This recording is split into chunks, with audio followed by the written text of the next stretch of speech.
नमस्ते, जय श्री कृष्ण, राधे राधे। हवन गीत। हवन होला अंगनवा में, अंगनवा में बड़ा निक लागई भवनवा में। हाँ, बड़ा निक लागई भवनवा में।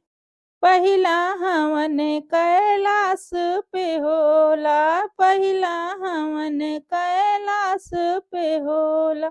गजानंद जी के अंगनवा में, अंगनवा में बड़ा निक लागई भवनवा में।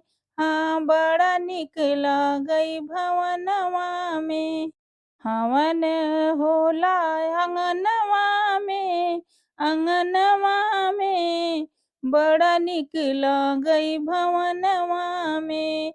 हाँ, बड़ा निक लागई भवनवा में।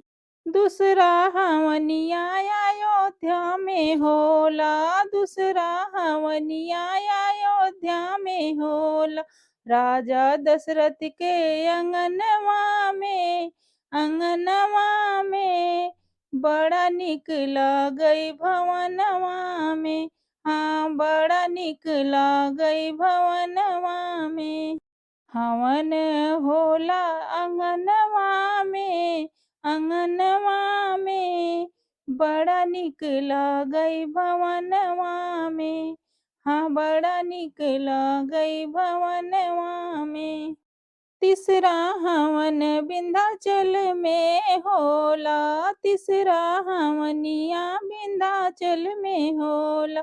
दुर्गा मैया के अंगनवा में, अंगनवा में बड़ा निक लागई भवनवा में। हाँ, बड़ा निक लागई भवनवा में। हवन होला अंगनवा में, अंगनवा में बड़ा निक लागई भवनवा में। हाँ, बड़ा निक लागई भवनवा में। चौथी हवनिया गोकुल में होला, चौथी हवनिया गोकुल में होला। नंद बाबा के अंगनवा में, अंगनवा में बड़ा निक लागई भवनवा में।